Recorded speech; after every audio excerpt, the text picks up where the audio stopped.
Bonsoir,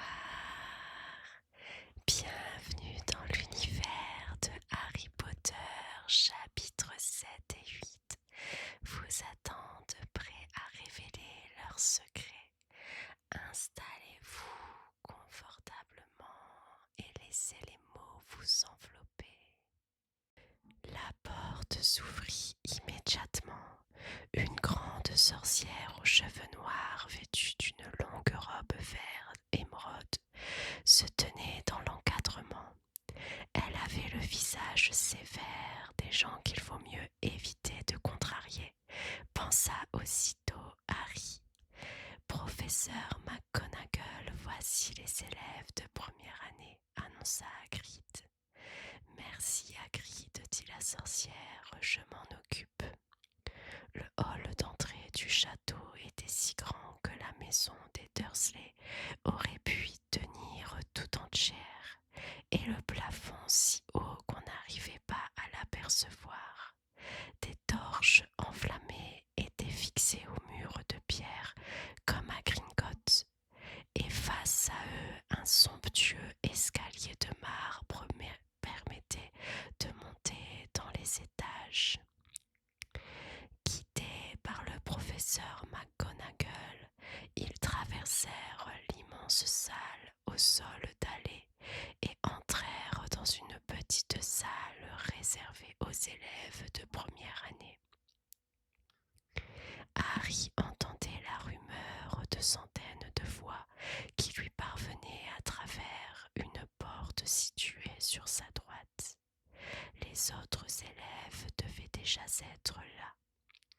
L'exiguïté des lieux les obligea à se serrer les uns contre les autres, et ils restèrent debout en silence, lançant autour d'eux des regards un peu inquiets.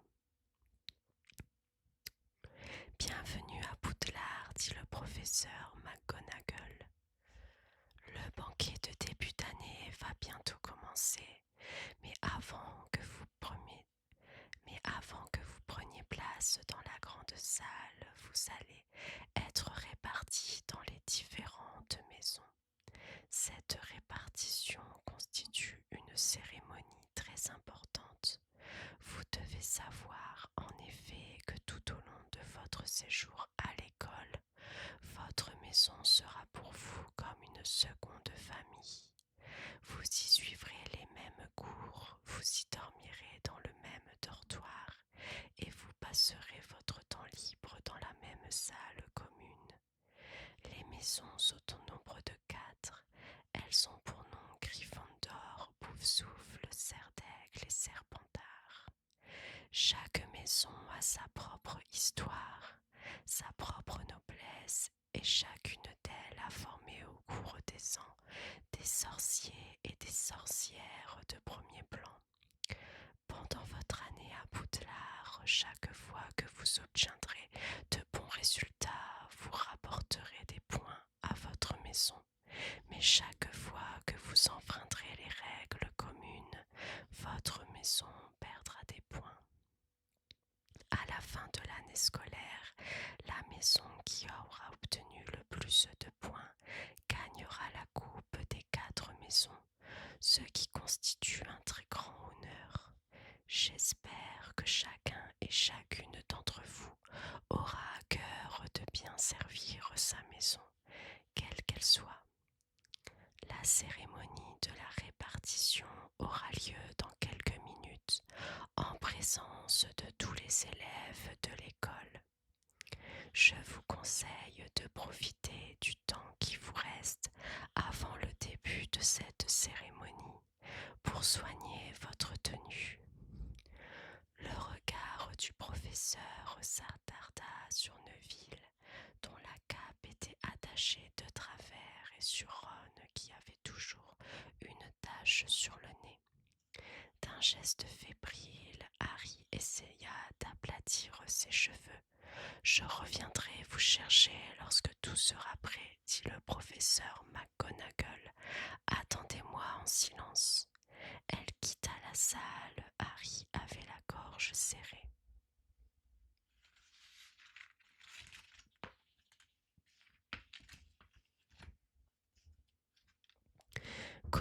font-ils pour nous sélectionner demanda-t-il à Ron. J'imagine qu'ils vont nous faire passer des tests. Fred m'a dit que ça faisait très mal, mais je crois que c'était pour rire. Harry eut un haut-le-corps, des tests devant tout le monde, alors qu'il ne savait pas faire le moindre tour de magie. Il regarda autour de lui, les autres élèves avaient l'air terrifiés eux aussi. Personne ne disait grand-chose, à part Hermione Granger qui chuchotait à toute vitesse qu'elle avait appris par cœur tous les sorts possibles et qu'elle se demandait bien lequel il faudrait jeter. Harry s'efforça de ne pas écouter ce qu'elle disait. Jamais il n'avait ressenti une telle appréhension. Même le jour où il avait dû rapporter à la maison son carnet scolaire dans lequel il était expliqué que la perruque d'un de ses professeurs avait mystérieusement pris une couleur bleu vive et qu'on le soupçonnait d'y être pour quelque chose. Il gardait les yeux fixés sur la porte à tout moment maintenant. Le professeur McGonagall allait entrer et l'emmener vers son destin fatal. Tout à coup, des cris s'élevèrent derrière Harry. Il se retourna et resta bouche bée comme les autres. Une vingtaine de fantômes venaient d'apparaître en traversant le mur du fond. D'un blanc nacré légèrement transparent, ils flottaient à travers la salle sans accorder un regard aux élèves rassemblés. Ils paraissaient se disputer. L'un d'eux, qui ressemblait à un petit moine gras, lança « Oublions et pardonnons, nous devrions lui donner une deuxième chance. » « Mon cher frère, n'avons-nous pas donné à Peeves toutes les chances qu'il méritait ?» répondit un autre spectre, vêtu de haut de chasse et le cou entouré d'une fraise. « Il nous fait une horrible réputation alors que lui-même n'est pas véritablement un fantôme. Tiens, qu'est-ce qu'ils font ici, ceux-là ? » Il venait de remarquer la présence des premières années qui se gardèrent bien de prononcer le moindre mot.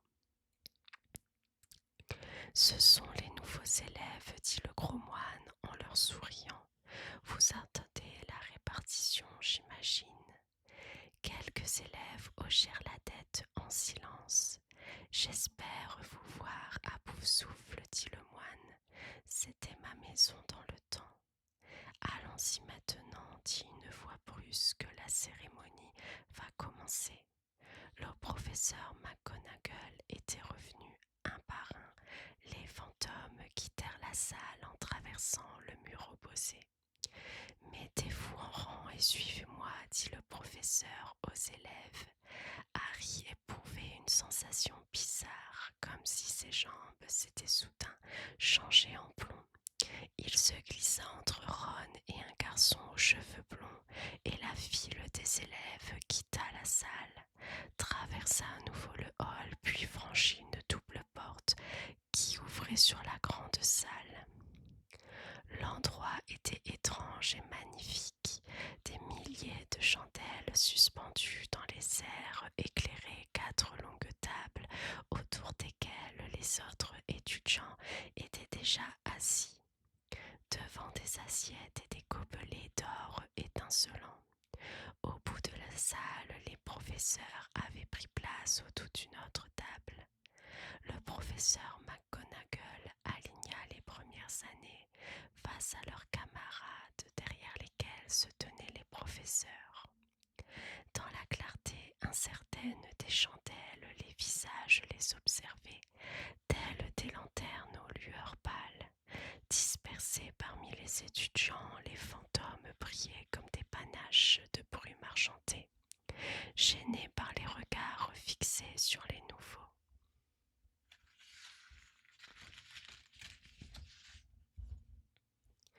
Harry leva la tête vers un plafond d'un noir de velours parsemé d'étoiles.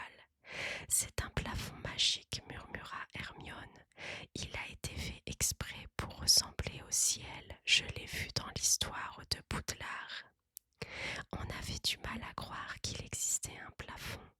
On avait plutôt l'impression que la salle était à ciel ouvert.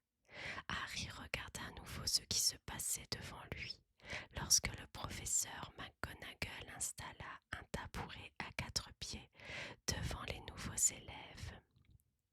Sur le tabouret, elle posa un chapeau pointu de sorcier. Le chapeau était râpé, sale, rapiécé. La tante Pétunia n'en aurait jamais voulu chez elle. Peut-être allait-on leur demander d'en faire sortir un lapin, pensa soudain Harry. Tout le monde à présent avait les yeux fixés sur le chapeau pointu.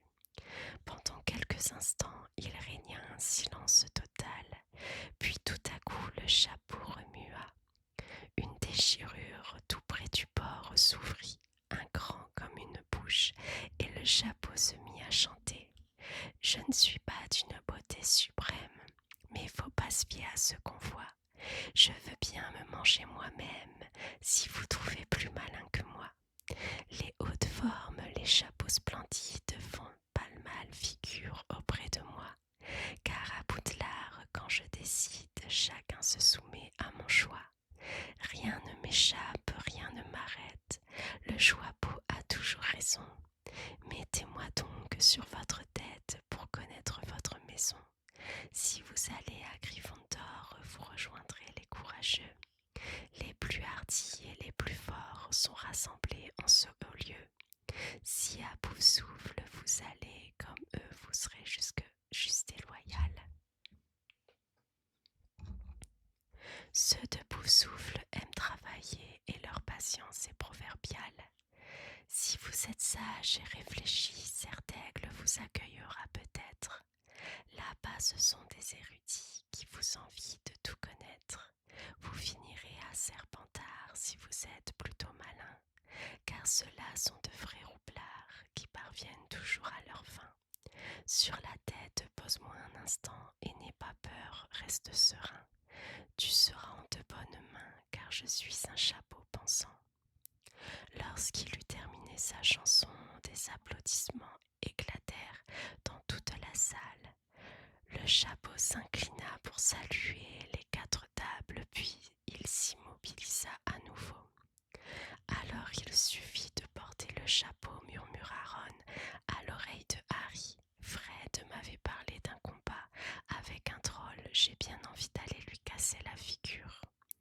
Harry eut un faible sourire. Essayer un chapeau valait beaucoup mieux que d'être obligé de jeter un sort, mais il aurait préféré ne pas avoir à le faire devant tout le monde. Le chapeau l'impressionnait et Harry ne se sentait plus le moindre courage. S'il avait existé une maison pour les élèves au bord de la nausée, il y serait allé tout de suite.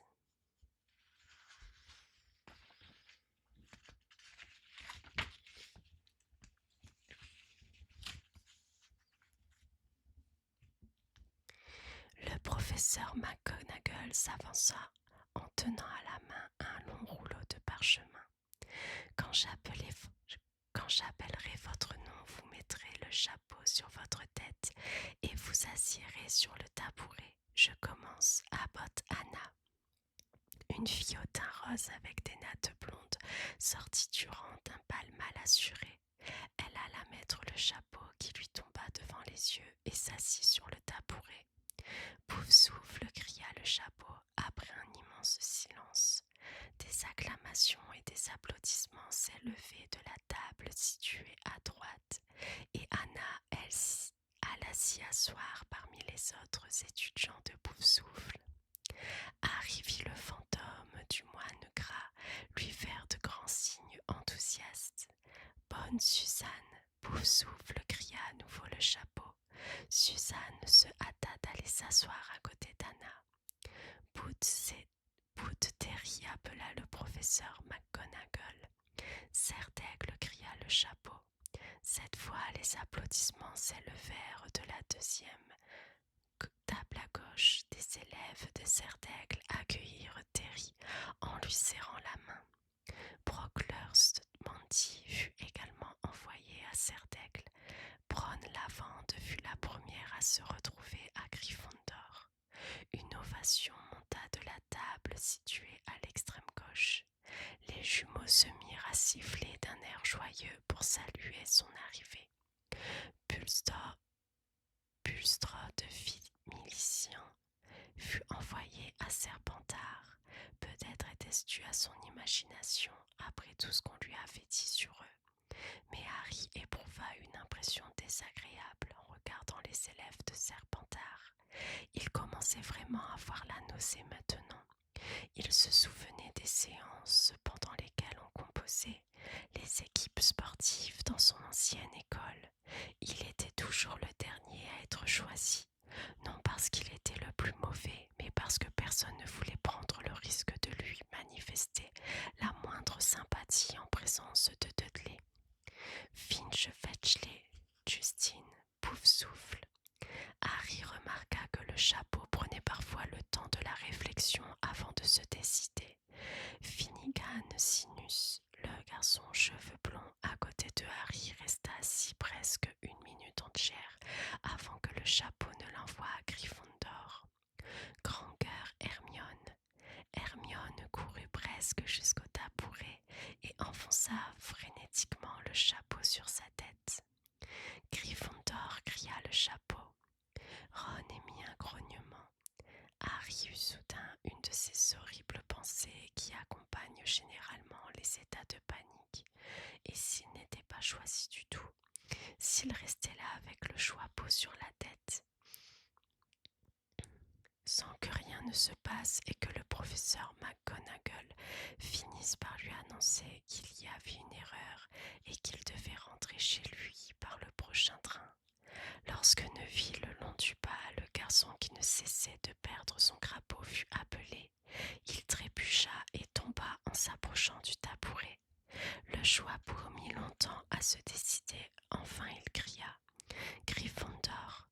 Neville se précipita aussitôt vers ses camarades sans enlever le chapeau de sa tête et dut revenir le donner à McGonagall. À McDougal, Morag sous les éclats de rire. Lorsque son nom fut appelé, Malfoy s'avança d'un pas conquérant vers le tabouret. Dès qu'il lui eut frôlé la tête, le chapeau cria «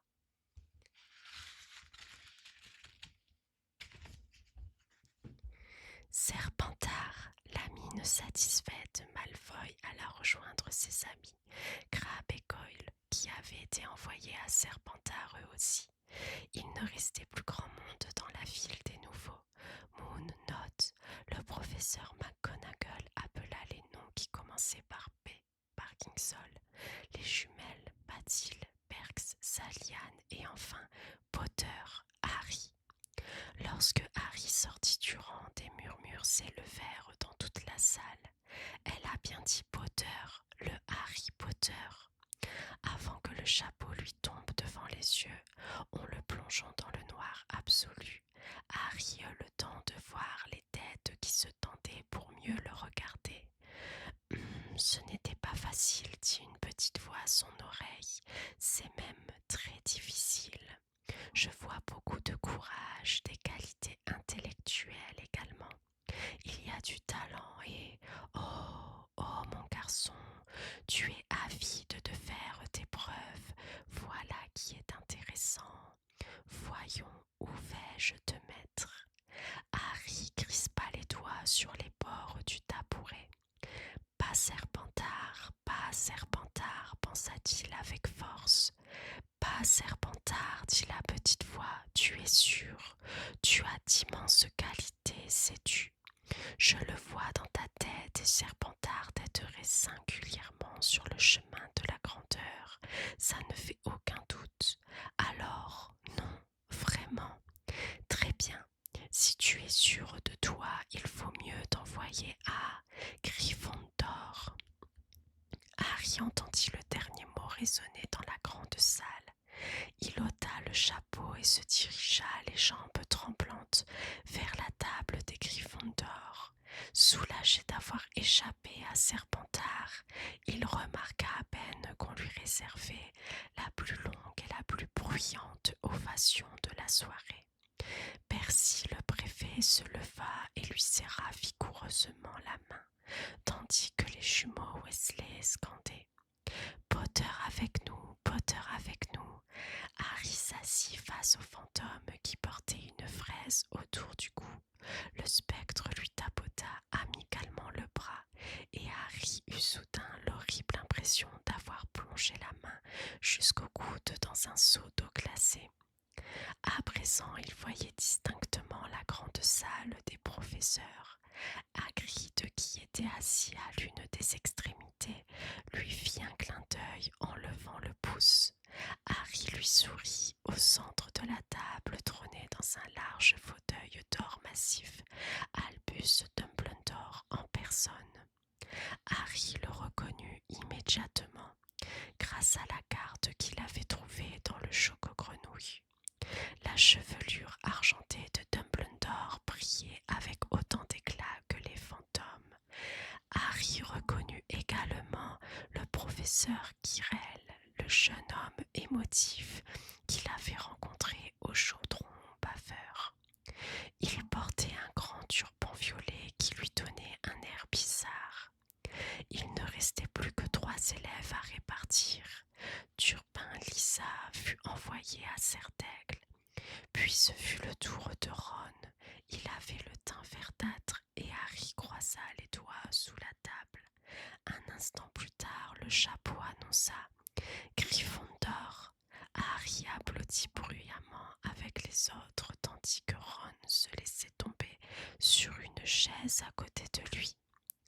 Bravo Ron, très bien, vraiment, dit Percy d'un ton pompeux, tandis que Sabini Blaise était envoyé à Serpentard. Le professeur McGonagall roula son parchemin et emporta le joie-peau. Harry contempla alors son assiette d'or désespérément vide et se rendit compte à quel point il était affamé. Les pâtes à citrouille qu'il avait avalées lui semblaient bien loin.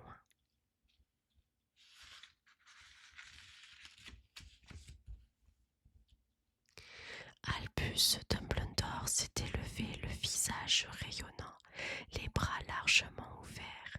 On aurait dit que rien ne pouvait lui faire davantage plaisir que de voir tous les élèves rassemblés devant lui.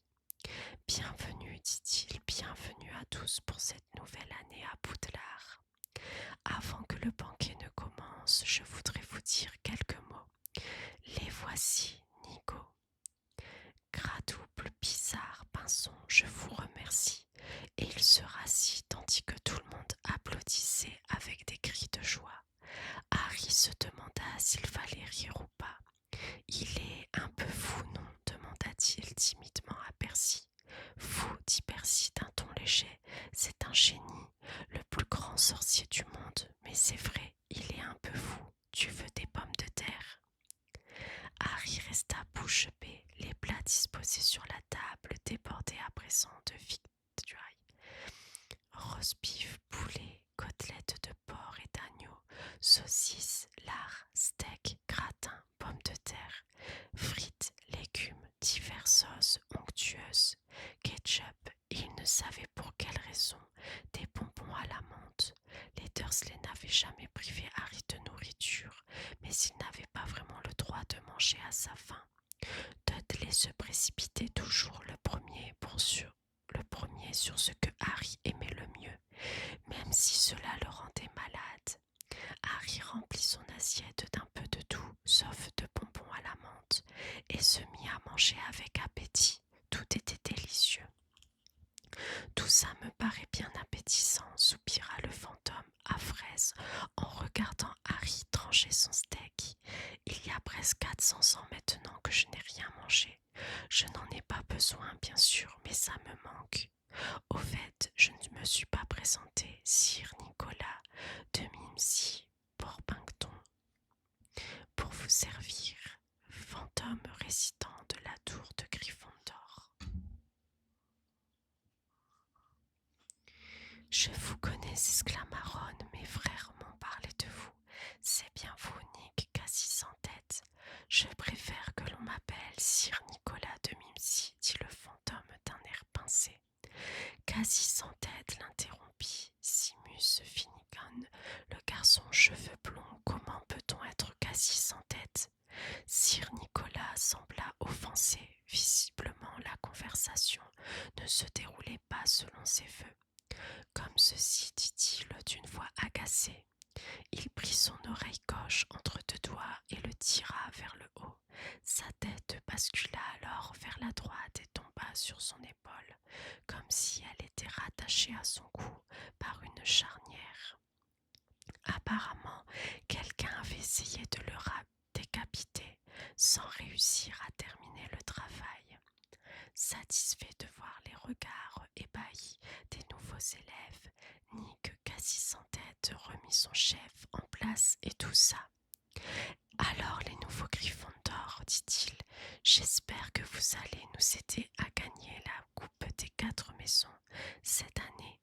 Il y a tellement longtemps que Gryffondor ne l'a pas obtenue. Les Serpentards l'ont remporté 6 fois de suite. Le baron sanglant en est devenu insupportable de prétention.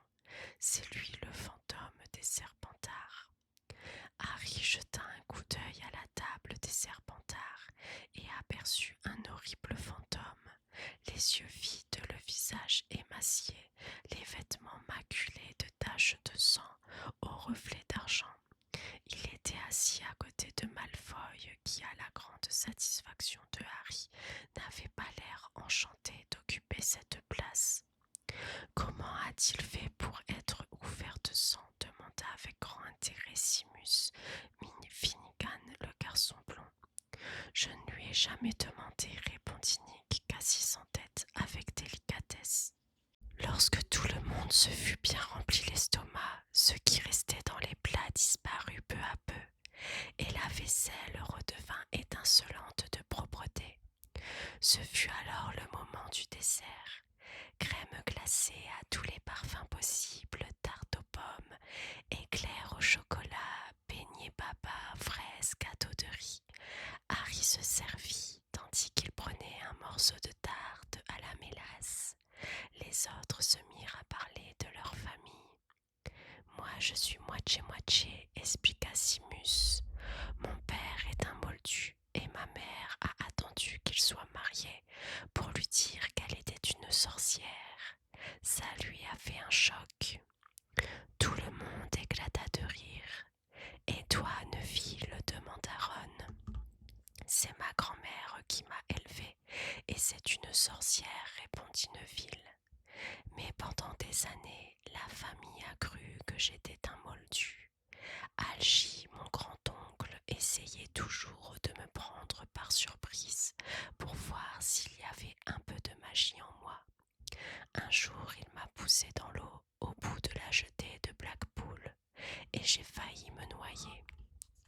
Jusqu'à l'âge de 8 ans, je n'avais montré aucun don pour la magie. Et puis un jour, mon grand-oncle qui était venu prendre le thé à la maison m'a pris par les chevilles et s'est amusé à me pendre par une fenêtre du premier étage. Ma grande-tante Enid est venue lui apporter une meringue et il m'a lâché sans le faire exprès. Mais au lieu de tomber normalement, j'ai rebondi dans le jardin jusque sur la route et tout le monde était ravi. Ma grand-mère pleurait de joie et je ne les avais jamais vus aussi heureux quand j'ai été appelée à Poudlard. Ils avaient eu peur que je n'ai pas assez de magie en moi pour qu'on m'accepte à l'école. Mon grand-oncle Algy était tellement content qu'il m'a acheté un crapaud. Assis de l'autre côté de Harry, Percy Weasley et Hermione parlaient des cours. J'espère qu'ils vont tout de suite commencer. Dit Hermione, il y a tellement de choses à apprendre. Ce qui m'intéresse le plus, c'est la métamorphose. Ça doit être passionnant de transformer quelque chose en quelque chose d'autre.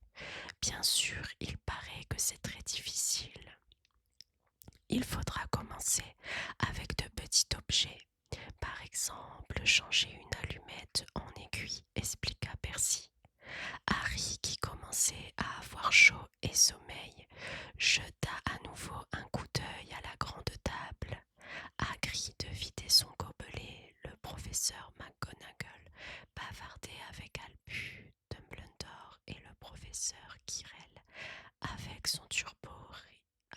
son turban ridicule, parlait à l'un de ses collègues, un homme aux cheveux noirs et gras, le nez crochu, le teint cireux.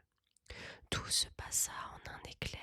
Le professeur au nez crochu leva les yeux au-dessus du turban du professeur Quirrell et fixa Harry. Celui-ci ressentit aussitôt une douleur aiguë, fulgurante à l'endroit de sa cicatrice. Aïe, s'écria Harry en se plaquant une main sur le front. Qu'est-ce qu'il y a s'inquiéta Percy. Rien. La douleur avait disparu aussi vite qu'elle était venue. En revanche, Harry n'arrivait pas à chasser la sensation qu'il avait éprouvée en croisant le regard du professeur. La sensation que cet homme ne l'aimait vraiment pas. Qui sait, le professeur qui parle avec Quirrell, demanda-t-il à Percy. Tu connais déjà Quirrell, pas étonnant qu'il ait l'air si nerveux. L'autre, c'est le professeur Rogue. Il est chargé des cours et potions, mais ça ne lui plaît pas. Tout le monde sait qu'il essaie de prendre la place de Quirrell. Il en connaît un rayon en magie noire, ce Rogue. Harry observa longuement le professeur Rogue, mais celui-ci ne tourna plus les yeux vers lui.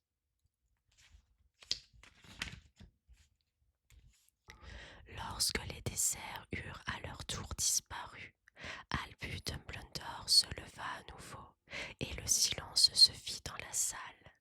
Maintenant que nous avons rassasié notre appétit et étanché notre soif, je voudrais encore dire quelques mots en ce qui concerne le règlement intérieur de l'école. Les premières années doivent savoir qu'il est interdit à tous les élèves sans exception de pénétrer dans la forêt qui entoure le collège. Certains de nos élèves les plus anciens feraient bien de s'en souvenir. Dumbledore tourna ses yeux étincelants vers les jumeaux Weasley. Monsieur Russard, le concierge, m'a également demandé de vous rappeler qu'il est interdit de faire des tours de magie dans les couloirs entre les cours. La sélection des joueurs de Quidditch se fera au cours de la 2e semaine. Ceux qui souhaitent faire partie de l'équipe de leur maison devront prendre contact avec Madame Bibine. Enfin, je dois vous avertir que cette année, l'accès au couloir du 3e étage de l'aile droite est formellement interdit, à moins que vous teniez absolument à mourir dans d'atroces souffrances. Harry éclata de rire, mais il ne fut guère imité. Il n'est pas sérieux, murmura-t-il à Percy. Je crois que si, répondit Percy en fronçant les sourcils. C'est bizarre, d'habitude il nous explique pourquoi on n'a pas le droit d'aller dans certains endroits. La forêt, par exemple, est remplie de bêtes féroces. Tout le monde le sait. Il aurait au moins pu nous le dire à nous, les préfets. Et maintenant, avant d'aller nous coucher, chantons tous ensemble l'hymne du collège, s'écria Dumbledore. Harry remarqua que le sourire des autres professeurs s'était soudain figé. Dumbledore donna un petit coup de baguette magique, comme s'il avait voulu faire partir une mouche. Posé à son extrémité, il s'en échappa un long ruban d'or qui s'éleva au-dessus des tables en se tortillant comme un serpent pour former les paroles de la chanson. Chacun chantera sur son air préféré, dit Dumbledore. Allons-y, et toute l'école se mit à hurler. Poudlard, Poudlard, Poudulard du Poudlard, apprends-nous ce qu'il faut savoir, que l'on soit jeune ou vieux ou chauve, ou qu'on ait les jambes en guimauve, on veut avoir la tête bien pleine, jusqu'à en avoir la migraine, car pour l'instant c'est du jutane qui mijote dans nos crânes. Oblige-nous à tout étudier, répète-nous ce qu'on a oublié, fais de ton mieux qu'on se surpasse jusqu'à ce que nos cerveaux crient grâce. Tout le monde termina la chanson à des moments différents. Les jumeaux Weasley furent les derniers à chanter, au rythme lent de la marche funèbre qu'ils avaient choisie. Dumbledore marqua la cadence avec sa baguette magique, et lorsqu'ils eurent terminé, il fut l'un de ceux qui applaudissaient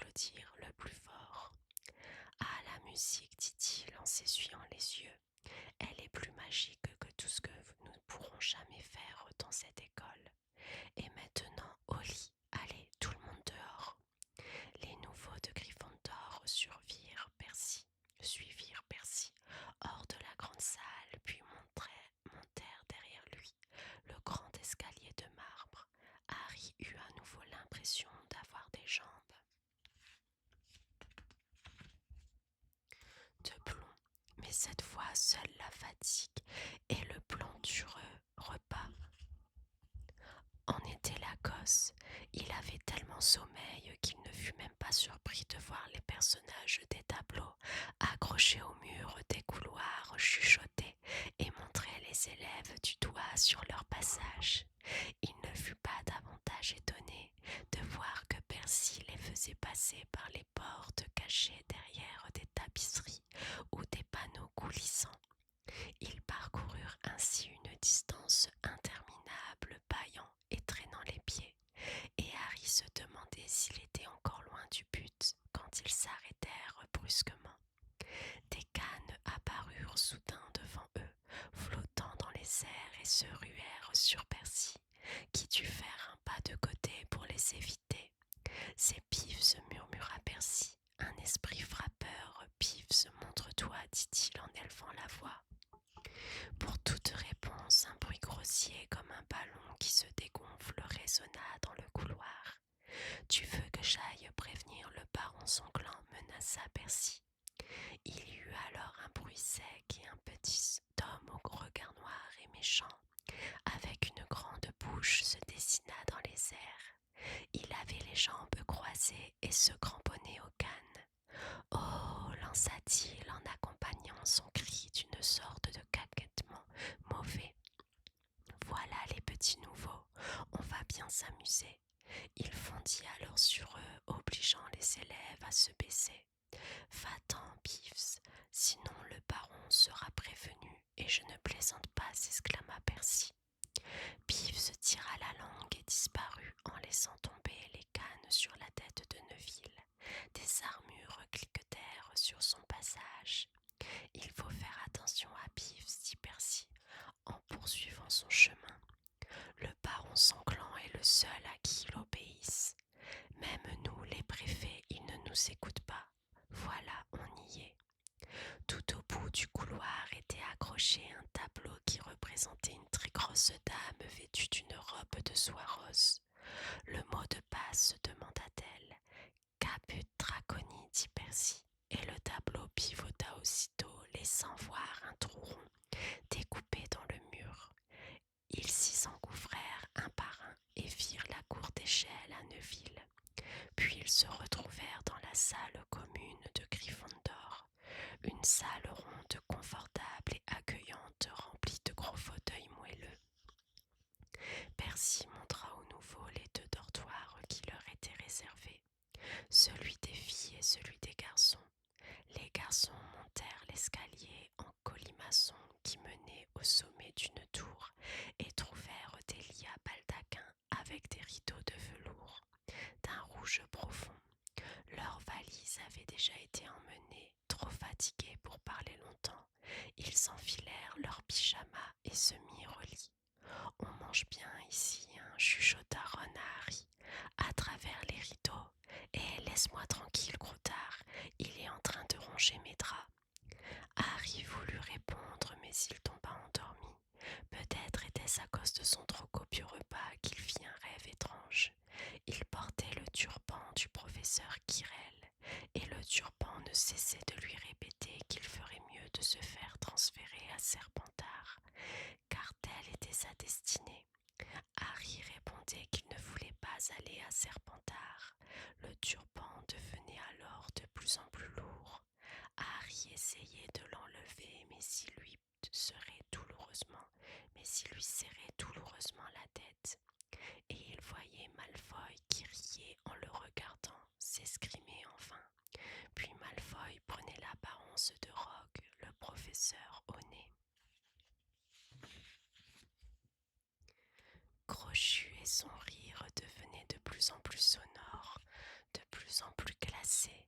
Un éclair de lumière jaillit, et Harry s'était réveillé, le corps tremblant, baigné de sueur. Il s'était tourné de l'autre côté et s'était rendormi le lendemain. Lorsqu'il se réveilla, il n'avait plus aucun souvenir du rêve. Chapitre 8. Le maître des potions. Là, regarde, où, à côté du grand type roux, avec les lunettes, tu as vu sa cicatrice. Le lendemain, dès qu'il eut quitté le dortoir, Harry entendait murmurer sur son passage. Les élèves qui attendaient à la porte des salles de classe se levaient sur la pointe des pieds pour le voir ou revenaient sur leurs pas pour le croiser à nouveau. Harry, pendant ce temps, essayait de trouver son chemin dans le labyrinthe du château.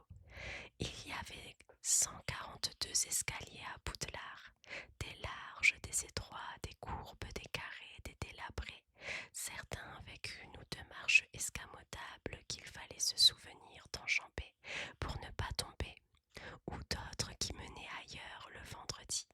Il y avait aussi les portes qui refusaient de s'ouvrir si on ne leur demandait pas poliment ou si on ne les chatouillait pas au bon endroit, et d'autres qui n'étaient que des pans de murs déguisés en portes.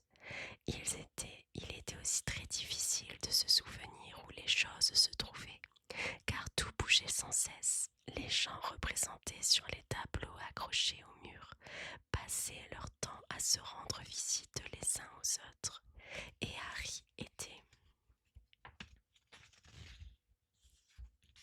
persuadé que les armures se promenaient parfois dans les couloirs. Quant aux fantômes, ils ne facilitaient pas la tâche. C'était toujours un choc désagréable lorsque l'un d'eux traversait une porte au moment où on essayait de l'ouvrir. Quasi sans tête était toujours heureux d'aider les nouveaux de Gryffondor à trouver leur chemin. Mais Peeves, l'esprit frappeur, était pire que deux portes verrouillées et un faux escalier. Il bombardait les nouveaux de morceaux de craie, tirait les tapis sous leurs pieds, renversait des corbeilles à papier sur leur tête ou se glissait silencieusement derrière eux et leur attrapait le nez en hurlant « Je t'ai eu » d'une voix perçante.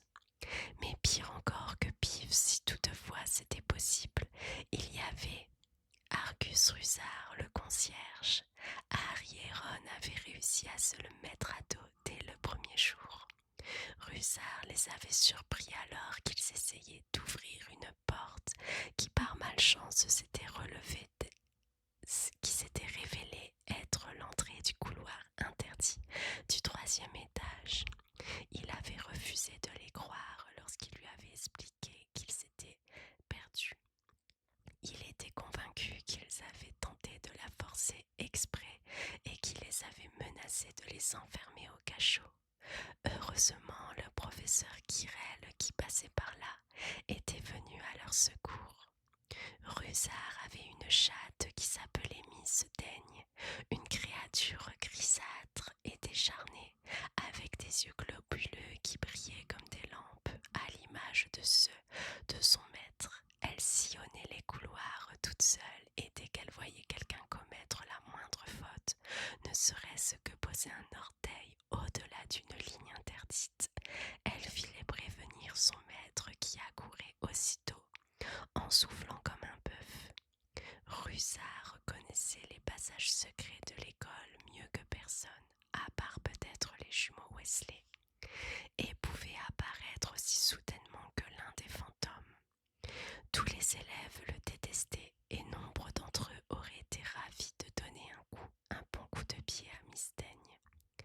Lorsqu'on avait enfin réussi à trouver la salle de classe, il fallait arriver à suivre les cours et Harry découvrit très vite que l'exercice de la magie ne consistait pas seulement à brandir une baguette magique en marmonnant quelques paroles un peu bizarres. Chaque mercredi soir, il observait le ciel au télescope et apprenait les noms des étoiles ainsi que le mouvement des planètes. 3 fois par semaine, il étudiait les plantes et les champignons étranges dans les serres situées à l'arrière du château sous la direction d'une petite sorcière joliment potelée qui s'appelait le professeur Chourave. Les cours les plus ennuyeux étaient ceux d'histoire de la magie qui étaient enseignés par le seul professeur fantôme du collège. Alors qu'il était déjà très vieux, le professeur Bean s'était endormi devant la cheminée de la salle des professeurs. Et quand il s'était levé le lendemain matin pour aller faire sa classe, il avait laissé son corps derrière lui. Beans parlait sans cesse d'une voix monocorde, tandis que les élèves griffonnaient des noms de sorciers célèbres en confondant Emmerich le hargneux à Ulrich le Volingue. Flitwick, le professeur de sortilège, était un minuscule sorcier qui devait monter sur une pile de livres pour voir par-dessus son bureau. Au-dessus de leur premier cours, pendant qu'il faisait l'appel, il poussa un petit cri aigu en voyant le nom de Harry et tomba à la renverse. Le professeur McGonagall était très différent. Harry avait vu juste en pensant qu'il valait mieux éviter de la contrarier. Elle était stricte, intelligente et leur parla très directement dès le début des premiers cours. La métamorphose est une des formes de magie les plus dangereuses et les plus complexes que vous aurez à étudier, avait-elle dit. Quiconque fera du chahut pendant mes cours sera immédiatement renvoyé avec interdiction de revenir, vous êtes prévenu. Elle avait alors changé son bureau en cochon, puis lui avait redonné sa forme d'origine. La démonstration était impressionnante et les élèves avaient hâte de commencer les cours au plus vite. Mais ils s'étaient bientôt rendus compte qu'ils n'étaient pas prêts d'en faire autant. Après avoir suivi des explications très compliquées, ils avaient commencé à s'exercer en essayant de changer une allumette en aiguille. Mais seule Hermione Granger avait obtenu un résultat. Le professeur McGonagall avait montré à toute la classe l'allumette qui avait pris une couleur argentée et dont l'extrémité était devenue pointue, et elle avait même accordé à Hermione un de ses rares sourires. Les cours que tout le monde attendait avec impatience, c'était celui de la défense contre les forces du mal. Mais l'enseignement de Quirrell tournait plutôt à la farce. La salle de classe était imprégnée d'une forte odeur d'ail destinée à éloigner le vampire que le professeur avait rencontré en Roumanie et qu'il craignait de voir arriver un jour à Poudlard. Son turban, avait-il expliqué à ses élèves, lui avait été offert par un prince africain pour le remercier de l'avoir débarrassé d'un zombie. Mais son histoire sonnait faux. Quirrell, en effet, avait été incapable de raconter comment il avait combattu le zombie.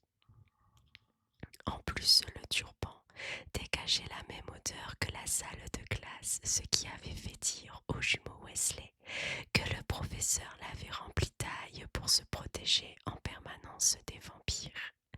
Harry constata avec un grand soulagement qu'il n'avait guère de retard sur ses camarades. Nombre d'entre eux avaient également été élevés dans des familles de moldus, et tout comme lui ne s'était jamais douté qu'ils appartenaient au monde de la sorcellerie. Il y avait tant de choses à apprendre que même quelqu'un comme Ron ne tirait pas grand avantage de son appartenance à une vieille famille de sorciers.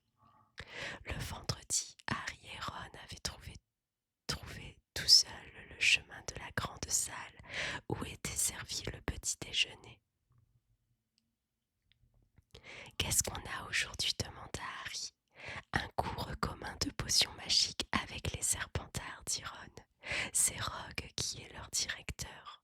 On dit qu'il essaye toujours de les arranger. On verra bien si c'est vrai.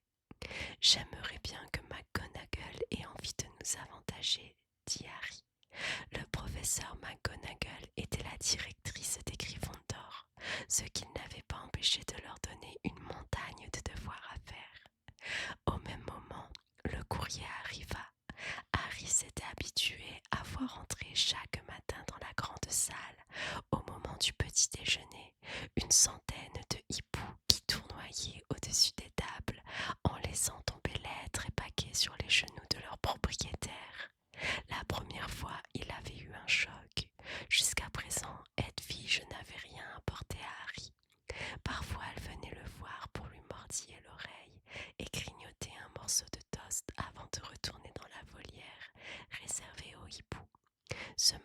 cependant, elle vint volter entre la confiture et le sucrier et déposa une lettre dans l'assiette de Harry. Il déchira aussitôt l'enveloppe et en sortit un mot griffonné à la hâte. Cher Harry, je sais que tu es libre le vendredi après-midi.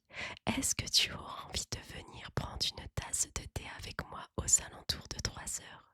Je voudrais bien savoir comment s'est passée ta première semaine. Réponds-moi en m'envoyant Hedwig, Hagrid. Harry emprunta la plume de Ron et écrivit rapidement au dos du morceau de papier. D'accord, à tout à l'heure. Puis il confia le message à Hedwig qui l'emporta vers son destinataire. La perspective de prendre le thé avec Hagrid mit un peu de baume au cœur de Harry, car les cours de potions magiques furent sans nul doute la pire épreuve qu'il ait eu à subir depuis son arrivée au collège. Lors du banquet de début d'année, Harry avait senti que le professeur Rogue ne l'aimait pas beaucoup. À la fin du premier cours de potions, il se rendit compte qu'il s'était trompé. En réalité, Rogue le haïssait. Le cours avait lieu dans l'un des cachots. Il y faisait plus froid que dans le reste du château, et les animaux qui flottaient dans les bocaux de fourmoles alignés le long des murs rendaient l'endroit encore plus effrayant. Rogue commença par faire la belle. Lorsqu'il fut arrivé au nom de Harry, il marqua une pause. « Ah oui, dit-il, Harry Potter, notre nouvelle célébrité. » Draco Malfoy et ses amis Crabbe et Goyle ricanèrent en se cachant derrière leurs mains. Rogue acheva de faire la belle et releva la tête. Ses yeux étaient aussi noirs que ceux de Hagrid, mais ils n'avaient pas la même chaleur. Ils étaient vides et froids comme l'entrée d'un tunnel. « Vous êtes ici pour apprendre la science subtile et l'art rigoureux de la préparation des potions, dit-il. » Sa voix était à peine plus élevée qu'un murmure, mais on entendait distinctement chaque mot. Tout comme le professeur McGonagall, Rogue avait le don de maintenir sans effort le silence dans une classe. Ici, on ne s'amuse pas à agiter des baguettes magiques. Je m'attends donc à ce que vous ne compreniez pas grand-chose à la beauté d'un chaudron qui bouillonne doucement, en laissant échapper des volutes scintillantes, ni à la délicatesse d'un liquide qui s'insinue dans les veines d'un homme pour ensorceler peu à peu son esprit et lui emprisonner les sens. Je pourrais vous apprendre à mettre la gloire en bouteille, à distiller la grandeur et même à enfermer la mort dans un flacon. Si vous étiez autre chose qu'une de ces bandes de cornichons à qui je dispense habituellement mes cours. Cette entrée en matière fut suivie d'un long silence. Harry et Ron échangèrent un regard en levant les sourcils. Hermione Granger était assise tout au bord de sa chaise et avait visiblement hâte de prouver qu'elle n'avait rien d'un cornichon. Potter dit soudain Rogue, qu'est-ce que j'obtiens quand j'ajoute de la racine d'asphodèle en poudre à une infusion d'armoise? Poudre de quoi? Infusion de quoi? Harry jeta un coup d'œil à Ron qui parut aussi décontenancé que lui. L'âme d'Hermione s'était levée à la vitesse d'un boulet de canon. « Je ne sais pas, monsieur, répondit Harry. Rogue eut un rictus méprisant. Apparemment, la célébrité n'est pas tout dans la vie, dit-il, sans prêter la moindre attention à la main levée d'Hermione. Essayons encore une fois, Potter, reprit Rogue. Où iriez-vous si je vous demandais de me rapporter un bézoard? Hermione leva à nouveau la main comme si elle essayait de toucher le plafond depuis sa chaise. Mais Harry n'avait pas la moindre idée de ce que pouvait bien être un béozard. Il essaya de ne pas regarder Malfoy, Crabbe et Goyle, qui étaient secoués d'un fou rire. « Je ne sais pas, monsieur, dit-il. Vous n'alliez quand même pas vous donner la peine d'ouvrir un de vos livres avant d'arriver ici, n'est-ce pas, Potter ?» Harry se força à ne pas baisser les yeux devant le regard glacé du professeur. En effet, il avait bel et bien ouvert ses livres quand il était encore chez les Dursley, mais Rogue ne pouvait pas exiger de lui qu'il ait retenu tout ce que contenait le manuel intitulé Mille herbes et champignons magiques. Rogue ne faisait toujours pas attention à la main frémissante d'Hermione. Potter, reprit le professeur, quelle est la différence entre le Nabel et le Tulou? Cette fois Hermione se leva, la main toujours tendue au-dessus de la tête. Je ne sais pas, répondit Harry avec calme, mais je crois qu'Hermione le sait. Vous aurez peut-être plus de chance avec elle. Il y eut quelques rires. Simus fit un clin d'œil à Harry. Rogue, en revanche, n'avait pas l'air content. Asseyez-vous, lança-t-il à Hermione. Pour votre information, Potter, sachez que le mélange d'asphodèle et d'armoise donne un somnifère si puissant qu'on l'appelle la goutte du mort vivant. Un béossard est une pierre qu'on trouve dans l'estomac des chèvres et qui constitue un antidote à la plupart des poisons. Quant au Nabel et au Tulou, il s'agit de la même plante que l'on connaît aussi sous le nom d'agonie. Alors, qu'est-ce que vous attendez pour prendre note? Il y eut un soudain bruissement de plumes et de parchemin. Et votre impertinence coûtera un point à Gryffondor, Potter, ajouta Rogue. Il répartit alors les élèves deux par deux et leur fit préparer une potion destinée à soigner les furoncles. Il passait et repassait parmi les élèves, sa longue cape noire flottant derrière lui, en les regardant peser des orties séchées et écraser des crochets de serpent. Chacun eut droit à de sévères critiques, sauf Malfoy, pour qui il semblait éprouver de la sympathie. Il leur demanda d'ailleurs de regarder comment celui-ci avait fait bouillir ses limaces à cornes quand soudain un nuage de fumée verte, accompagné d'un sifflement sonore, emplit le cachot. Neville, l'une du bas, s'était débrouillé pour faire fondre le chaudron de Simus et leur potion se répandait sur le carrelage en rongeant les chaussures des élèves. Un instant plus tard, toute la classe était debout sur les tabourets et Neville, aspergé de potions lorsque le chaudron avait fondu, gémissait de douleur tandis que les furoncles rouges et enflammés lui poussaient sur tout le corps. Imbécile, gronda Rogue, en faisant disparaître d'un coup de baguette la potion répandue sur le sol. J'imagine que vous avez ajouté les épines de porc-épic avant de retirer le chaudron du feu. Neville pleurnichait et des furoncles lui poussaient à présent sur le nez. Emmenez-le à l'infirmerie, ordonna Rogue à Simus. Puis il se tourna vers Harry et Ron qui avaient préparé leur potion à côté de Neville. Potter, pourquoi ne lui avez-vous pas dit qu'il ne fallait pas ajouter les épines tout de suite? Vous pensiez que s'il ratait sa potion, vous auriez l'air plus brillant. Voilà qui va coûter un point de plus à Gryffondor. C'était tellement injuste que Harry ouvrit la bouche pour répliquer.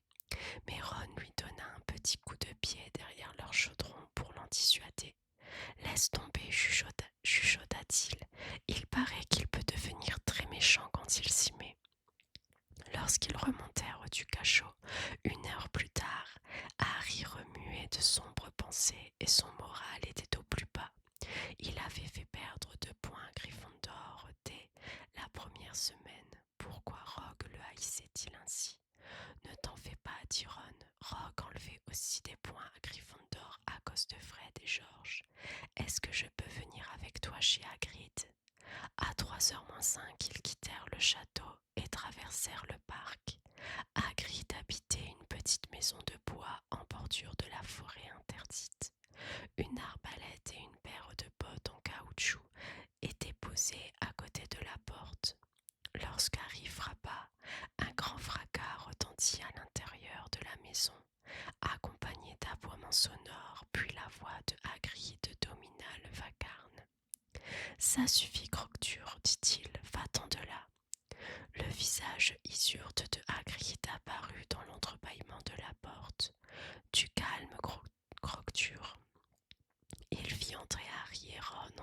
s'efforçant de retenir par son collier un énorme molosse noir. La maison ne comportait qu'une seule pièce. Des jambons et des faisans étaient suspendus au plafond, et une bouilloire en cuivre était posée sur le feu. Un coin de la pièce était occupé par un lit massif recouvert d'une courte pointe en patchwork. Faites comme chez vous, dit Hagrid en lâchant Croque-Ture, qui bondit aussitôt sur Ron et entreprit de lui lécher consciencieusement les oreilles. À l'image de son maître, Croque-Ture était beaucoup moins féroce qu'il ne le paraissait. Je vous présente Ron, dit Harry à Hagrid, qui versait de l'eau chaude dans une grande théière et disposait des biscuits maison sur une assiette. Encore un Weasley, à ce que je vois, remarqua Hagrid, en regardant les taches de rousseur de Ron. J'ai passé la moitié de ma vie à poursuivre des frères jumeaux quand il leur prenait l'envie d'aller faire un tour dans la forêt. Les biscuits faillirent leur casser les dents, mais Ron et Harry firent semblant de les trouver délicieux. Ils lui racontèrent leur première semaine de classe pendant que Croque-Ture, la tête baissée, la tête posée sur les genoux de Harry, bavait abondamment sur sa robe de sorcier. Harry et Ron furent enchantés d'entendre Hagrid qualifier Rusard de vieille canache. Et un de ces jours, j'aimerais bien présenter son horrible mystaigne à Croque-Ture. À chaque fois que j'entre dans l'école, elle me suit partout. Impossible de se débarrasser d'elle. C'est Rusard qui me l'envoie. Lorsqu'Harry lui raconta ce qui s'était passé pendant le cours de Rogue, Hagrid lui fit la même réponse que Ron. Il ne fallait pas y prêter attention. Rogue n'avait jamais aimé grand monde parmi ses élèves. Mais moi, on dirait vraiment qu'il me hait, insista Harry. Tu dis des bêtises, assura Hagrid. Pourquoi donc te haïrait-il? Mais Harry remarqua que Hagrid avait détourné les yeux en disant cela. Comment va ton frère Charlie? Demanda Hagrid à Ron. Je l'aimais beaucoup, il savait très bien s'y prendre. Avec les animaux. Harry se demanda si Hagrid avait fait exprès de changer de sujet. Pendant que Ron lui parlait de Charlie, il prit un morceau de journal posé sur la table. C'était un article découpé dans la Gazette du Sorcier. Le cambriolage de Gringotts. L'enquête sur le cambriolage qui s'est produit le 31 juillet dans les locaux de la banque Gringotts se poursuit. La piste suivie par les enquêteurs devrait les mener dans des milieux de la magie noire. Les gobelins de Gringotts ont répété que rien n'avait été volé. La chambre forte fracturée avait en effet été vidée le même jour. Mais nous ne vous révélons pas ce qu'elle contenait, et dans votre propre intérêt, nous vous conseillons vivement de ne pas vous mêler de cette affaire, a déclaré le porte-parole des gobelins. Harry se souvenait de ce que Ron lui avait dit dans le train. Il y avait eu une tentative de cambriolage à Gringotts, mais il ne lui avait pas précisé la date à laquelle elle avait eu lieu. Hagrid, s'exclama Harry, ce cambriolage à Gringotts s'est passé le jour de mon anniversaire. Ça aurait pu arriver pendant qu'on y était. Cette fois, il n'y avait vraiment aucun doute. Hagrid fuyait le regard de Harry. Il poussa un grognement et lui offrit un autre biscuit. Harry relut l'article. La chambre forte fracturée avait été vidée le même jour. Hagrid avait vidé la chambre forte numéro 713, si on pouvait appeler ça vidé. Il n'avait pris qu'un petit paquet enveloppé de papier craft. Était-ce donc cela que les voleurs avaient voulu dérober? Lorsqu'il revint au château avec Ron, leur poche pleine de biscuits qu'ils avaient été trop polis pour refuser, Harry estima qu'aucun des cours qu'ils avaient suivis jusqu'à présent ne lui avait donné autant à penser que cette visite chez Hagrid. Il se demanda où pouvait bien se trouver le fameux paquet. À présent, si c'était bien ce que cherchaient les voleurs, Hagrid l'avait emporté juste à temps. Harry se posait aussi une autre question. Hagrid avait-il quelque chose à lui cacher au sujet de Rogue et de l'empathie qu'il lui avait manifestée?